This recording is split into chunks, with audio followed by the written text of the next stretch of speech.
Jean Gros Abadi, de mon nom, 80 ans, 80 ballets maintenant, c'est-à-dire que le double de ma fréquentation du mandapa. Il y a une quarantaine d'années que j'ai découvert le mandapa.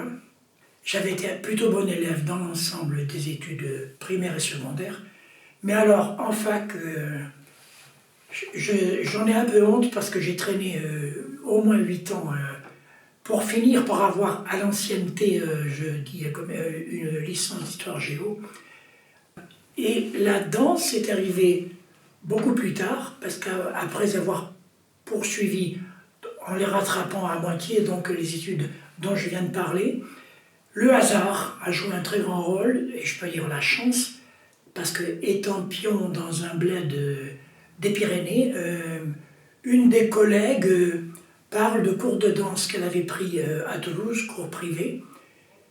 Moi j'étais haltérophile à l'époque, et ça c'est donc... ce qui a priori n'a rien à voir, mais par curiosité, je vais faire un tour dans ce cours de danse privé. Comme par hasard, c'était en mai 68.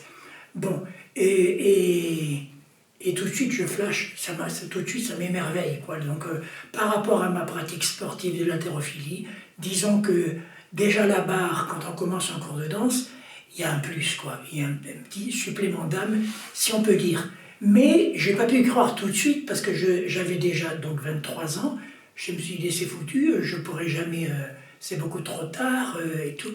Et puis finalement non, parce qu'en perdant encore quelques années avec des petits boulots à droite et à gauche, peu importe, finalement ils ont fini par me prendre au théâtre du Capitole, pistonné si je peux dire, c'est pas vraiment le mot, mais par...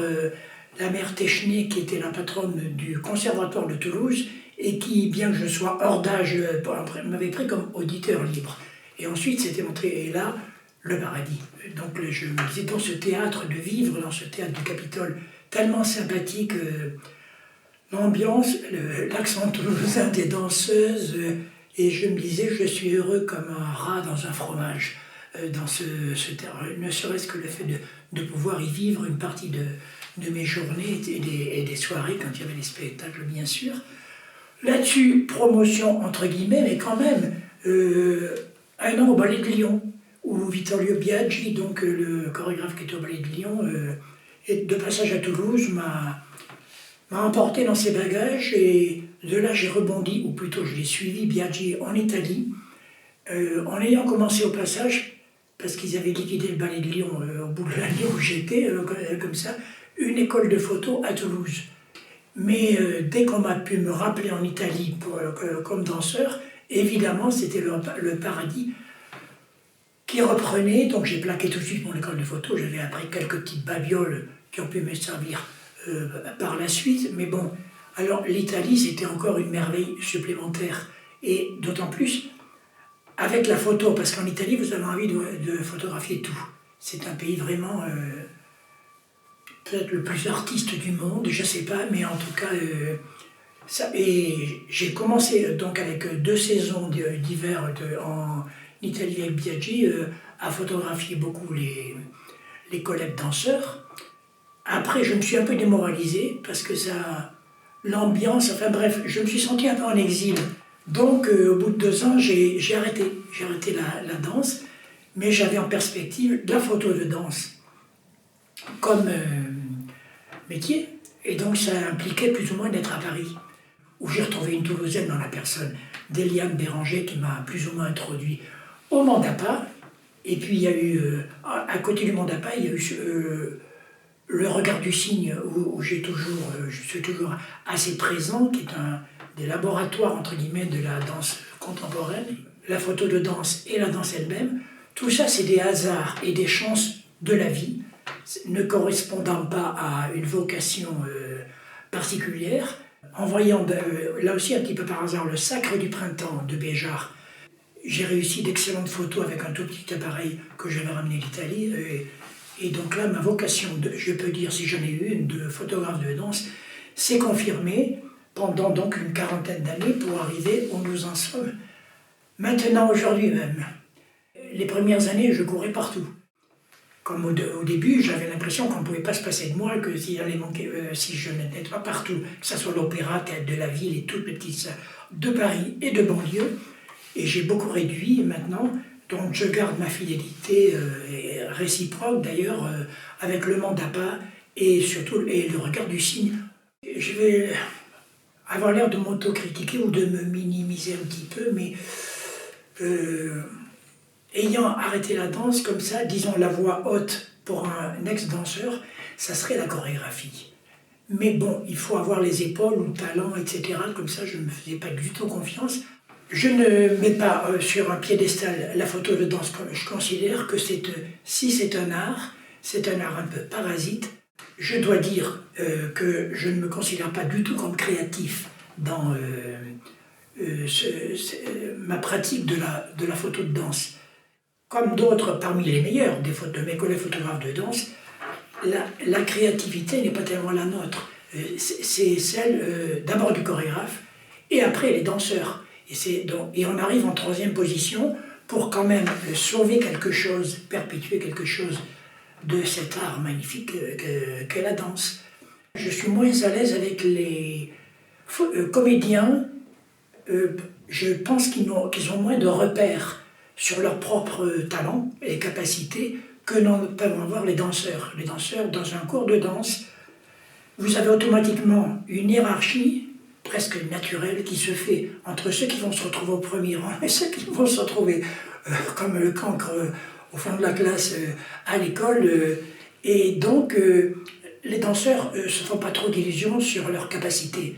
Comme ça, je ne vais pas jeter la pierre aux comédiens, hein. Je les admire, etc. Mais je n'ai pas spécialement envie de les fréquenter. Pas plus que j'ai eu envie de fréquenter ou de côtoyer les stars de la danse. Moi, je n'ai jamais eu la vraie tentation. Je pourrais, avec l'appareil que je vais peut-être vous montrer tout à l'heure, comme ça, faire aussi de la vidéo.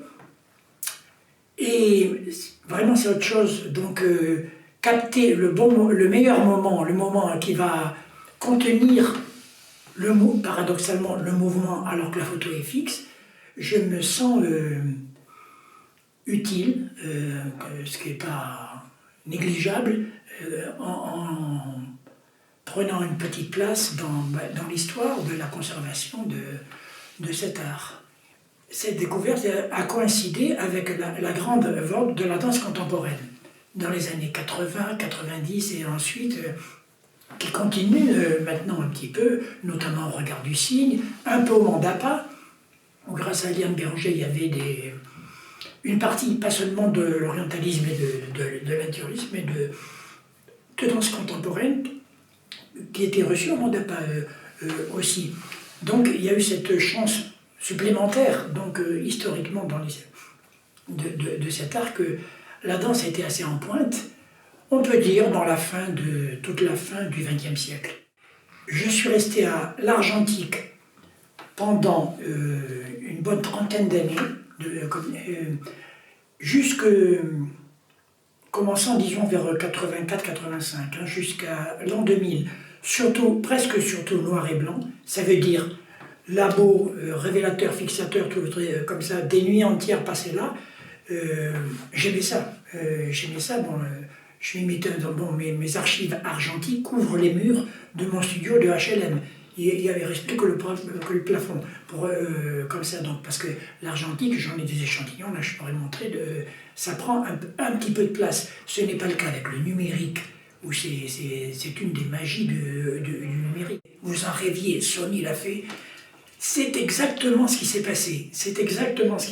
Alors, cet appareil a une amplitude de zoom extrême. Il va de 24, donc très grand angle, à 600, c'est-à-dire qu'on peut faire un portrait de loin. Ça paraissait impossible, ça existe. Et puis alors, il est complètement silencieux. Même on met l'oreille à côté, et ça me change la vie comme ça, parce que ça me torturait pendant des décennies. La danse contemporaine, c'est souvent dans un silence complet. D'aller troubler ce silence, d'aller emmerder les gens, etc., j'essayais de percevoir la tolérance du public quand il y avait un truc. Là, ils vont se dire, oui, celle-là, il fallait la faire, quand même, parce que j'allais faire plus ou moins de bruit. J'avais bricolé, en plus pour mes Leica, j'avais du Canon, du Leica, peu importe, pour la série M du Leica, qui sont un peu volumineux et peu bruyants, j'avais quand même bricolé un truc en verre avec de l'isolant pour que ça fasse encore moins de bruit. Et c'est au Mont d'Apa que j'ai eu la chance, une des chances de croiser Robert Doisneau. Robert Doisneau, il fréquentait de temps en temps le Mont d'Apa. Je lui montre avec fierté mon bricolage, là. Il me dit oui, on se bricolait tous, à son époque, je crois qu'il appelait ça un blimp. Et puis alors, pour couvrir toutes les focales, du grand angle aux télé, j'avais plein d'appareils, et je les étalais tous. Et ça faisait rire les gens parce que j'avais, ça on dirait un souk, de vouloir les vendre. Et cette merveille-là remplace tout. Au Mont d'Apa, peut-être qu'on va voir la salle tout à l'heure. La scène est un petit peu surélevée. Ça, c'est pas forcément un atout, mais elle n'est pas trop surélevée. Pour moi, c'était aussi un des bénéfices du numérique, de pouvoir cadrer, de ne pas être obligé de cadrer à l'œil. Je trouvais le cadrage à l'œil pas agressif, mais un peu envahissant, et en tout cas, on trahissait sa présence de photographe en liant ce truc-là à l'œil. Mon idéal, c'est presque de l'espionnage, c'est-à-dire que déjà on m'entend pas parce qu'il fait pas de bruit, et puis si je le planque comme ça en visant avec l'écran, on me voit pas non plus.